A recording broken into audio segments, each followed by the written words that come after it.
Welcome friends, आज मैं बताने वाला हूँ एक्सपोनेंट्स एंड पावर्स के कुछ फॉर्मूलेज। ओके, अगर एक्सपोनेंट्स एंड पावर्स पे कुछ क्वेश्चंस पूछ लेते हैं, अगर ये फॉर्मूलेज किए आप लोगों ने तो कौन सा भी बड़ा एग्जाम्पल एक्सपोनेंट्स एंड पावर्स के इजीली सॉल्व कर लोगे। ओके, तो ये जो फॉर्मूलेज दिए हैं इसका एक्सप्लेनेशन मैं अभी बताने वाला हूँ। Okay, a to the power m into a to the power n दिया है। यहाँ पे देखो, इसको अपन बोलेंगे बेस, जो नीचे दिया है a को, और ऊपर जो है इसका पावर है। ओके, यहाँ पे m है, यहाँ पे n है। ओके, नीचे को क्या बोलेंगे अपन, बेस, और ऊपर का पावर। ओके, तो देखो अभी इसका ट्रिक्स मैं बताता हूँ। अगर बेस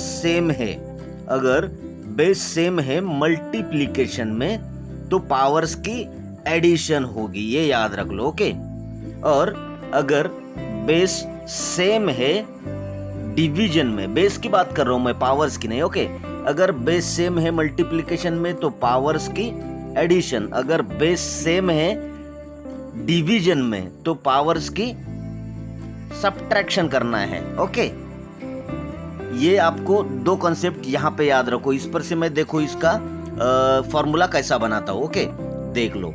तो यहाँ पे देखो a to the power m and a to the power n, यहाँ दोनों पे बेस तो सेम दिया है a, तो बेस तो एज इट इज लिख दो। ओके, मैंने क्या बोला था, अगर बेस सेम है मल्टीप्लिकेशन में तो पावर्स की एडिशन, पावर्स क्या है, m है और n है, तो पावर्स की क्या हो जाएगी, एडिशन हो जाएगी। तो m प्लस n इसका आंसर हो जाएगा, a to the power m plus n। Okay, यही है इसका फॉर्मूला। और सेम यहाँ पे दिया है, बेस तो सेम है लेकिन डिवीजन दिया है, तो डिवीजन में अगर बेस सेम है तो पावर्स की सब्ट्रैक्शन बोला था मैंने। तो a टू दी पावर, यहाँ पे m है इसका पावर और यहाँ पे n दिया है, तो दोनों का subtraction means m minus n। इस तरह से ये दोनों फॉर्मूलेज को आप याद रख सकते हो। ओके, चलो अभी नेक्स्ट देखते हैं। a to the power m b to the power m, यहाँ पे देखो बेस a है और यहाँ पे बेस b है। बेस यहाँ पे डिफरेंट है लेकिन उसका पावर देखो, पावर सेम है। ओके, पहले तो बेस सेम था, अभी पावर सेम है। पावर अगर सेम है तो क्या करें, इसका भी पावर m है, b का भी पावर m है, तो देखो a इंटू b ऐसा लिखेंगे, दोनों का पावर m।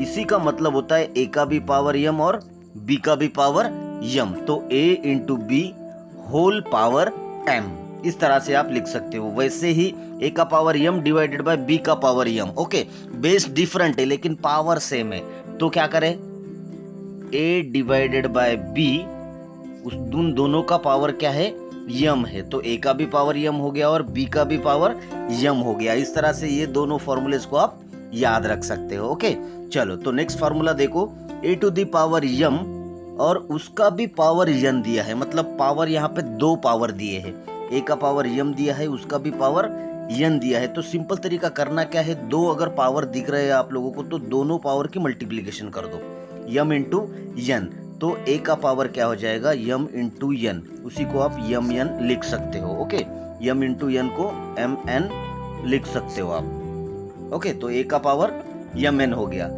यहाँ पे देखो a का पावर 0 दिया है, अगर किसी का भी पावर अगर 0 दिया होगा ना, ये याद रखो, ये बहुत ही इंपॉर्टेंट कॉन्सेप्ट है, किसी का भी पावर 0 दिया है तो आंसर खाली 1 ही आएगा। ओके, ये याद रख लो माय डियर फ्रेंड्स। 1 लाख का पावर अगर 0 है, 1 करोड़ का पावर 0 है, 1 मिलियन का पावर 0 है, तो answer only 1 you have to keep in mind. Okay, this is the formulas and concepts of exponents and powers. Okay, I hope ये अच्छे से आप लोगों को समझ में आ गया होगा, और इस तरह से कैसे भी एग्जाम्पल इस पे पूछे जाएंगे ना, तो definitely you can solve by this formulas.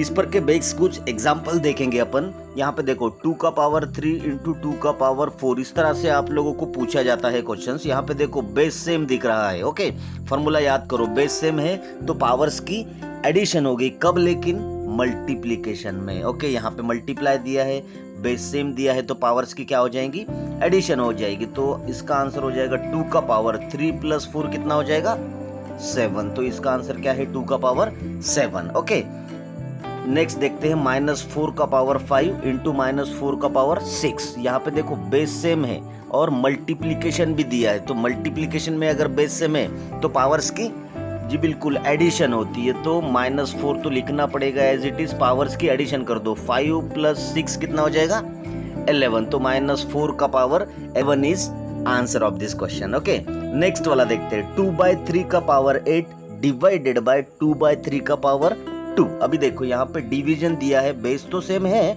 लेकिन डिवीजन में अगर बेस सेम है तो पावर्स की सब्ट्रैक्शन। ओके यस, तो 2/3 तो एज इट इज लिखना ही पड़ेगा 2/3।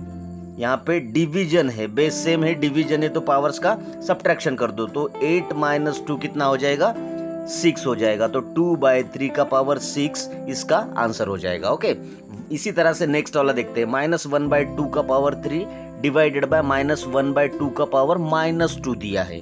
ओके, मैंने क्या बोला था, डिवीजन में अगर बेस सेम है तो पावर्स का सब्ट्रैक्शन कर दो, तो -1/2 एज इट इज तो लिखना ही पड़ेगा अपने को। ओके, तो 3 - -2, 3 - -2 का देखो अभी माइनस माइनस प्लस हो जाएगा, तो 3 + 2 5 होगा। ओके, तो -1/2 का पावर 5 हो जाएगा। इस तरह से आप इसको सॉल्व कर सकते हो। अभी देखते हैं -2 का पावर 4 इंटू -3 का पावर 4। यहाँ पे देखो पावर सेम दिया है, तो मैंने फॉर्मूलेज में कैसे बताया था आप लोगों को, -2 लिख दो पहले, इंटू -3 लिख दो, और दोनों का पावर क्या है 4 है, तो दोनों का पावर 4 कर दो। इस तरह से आप ऐसे वाले एग्जाम्पल्स को सॉल्व कर सकते हो। अभी नेक्स्ट देखो, -4/7 का पावर 2 और उसका भी पावर 4 दिया है। अगर पावर का पावर दिया है तो मैंने क्या बोला, पावर का मल्टीप्लिकेशन कर दो, तो -4/7 एज इट इज रहेगा और दोनों पावर्स का मल्टीप्लिकेशन हो जाएगा, तो 2 4 8 होगा, तो -4/7 का पावर 8 होगा माय डियर फ्रेंड्स। तो मुझे फॉर्मूलाज अगर अच्छे से आप लोगों को समझ में आया होगा तो इसका आंसर और इसका आंसर आप मुझे कमेंट करिएगा। अगर ये अच्छा लगे तो वीडियो को लाइक करो और चैनल को सब्सक्राइब कीजिएगा my dear friends. So thank you, have a nice day.